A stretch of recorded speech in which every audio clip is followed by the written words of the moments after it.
guys, it's Amy at Zoe Beck, and I thought I would do the rapid fire book tag today. So I just saw this a couple of days ago on somebody's channel, and I cannot recall who, but I know I've seen them in the past.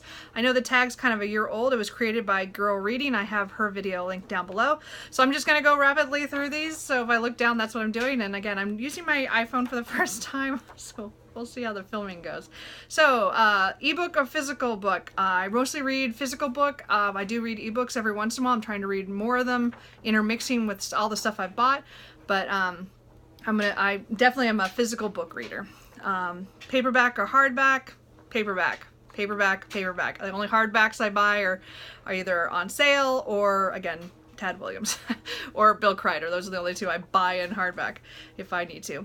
3, online or in-store book shopping. I love in-store book shopping. I would go book browsing all the time if I could, but I can't. So online is for those things that I need that I can't find in the couple bookstores I have close by, used bookstores, and then but I would, to me it's a combination.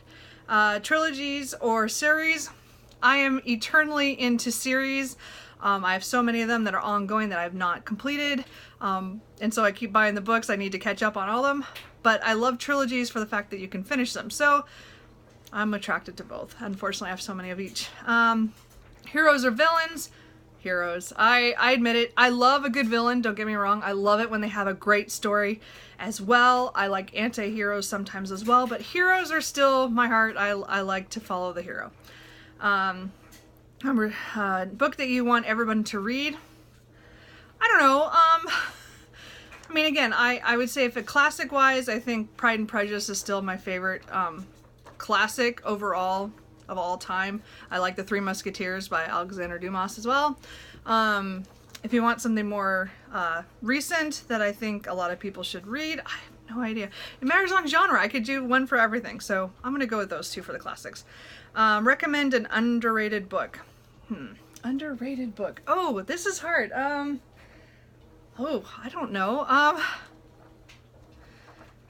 Wow, I don't know. Hold on. I don't know. I don't have any I don't know what do you consider an underrated book? A lot of my authors I read are very well known. I don't know. This is hard. I don't know that one. I'll come back to that if I can come up with an underrated book. Sorry. The last book you finished was Moon Over Soho by Ben Aronovich. The last book you bought, I bought Legend by David Kreml. I was recommended to that by one of my subscribers. Thank you so much. So I'm going to try that here pretty soon. Weirdest thing you use as a bookmark. I've used napkins, utensils, yeah, I don't know. I don't know, I'm trying to think. Oh, Brett's. I've done like hair bobs, like, the scrunchies. I've thrown those in. Okay, sorry. Used books, yes or no? Yes, yes, yes. If I could buy all the used books, I would, I buy both. Anyway, but yes. Top 3 favorite genres: urban fantasy, epic fantasy, and I would say mystery. Okay, and cats. Okay, no, I'm kidding. That's not a genre. Borrow or buy?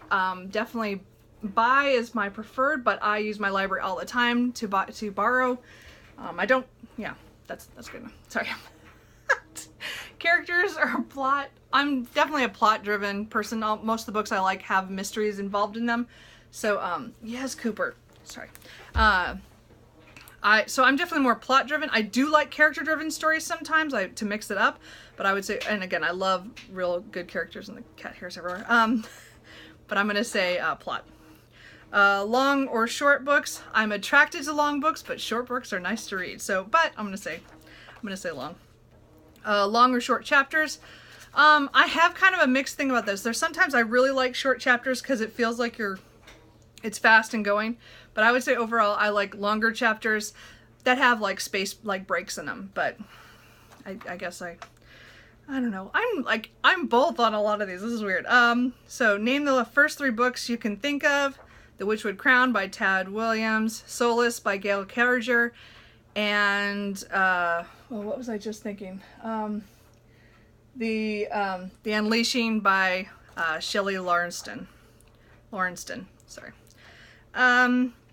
Books that make you laugh or cry. I love books that make me laugh.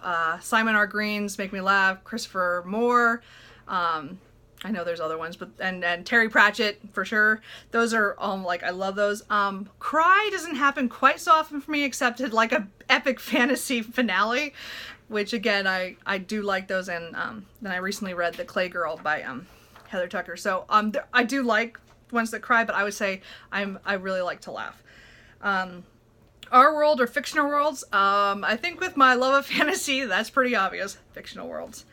Audiobooks, yes or no? Yes, but I really have a tendency to buy a lot of audiobooks that I've already read, and so they're kind of rereads. So like I'm listening to one right now, that's technically a reread, but it's been several years, so it's kind of nice to go back. But I do actually listen to audiobooks here and there that I haven't read before, but yeah.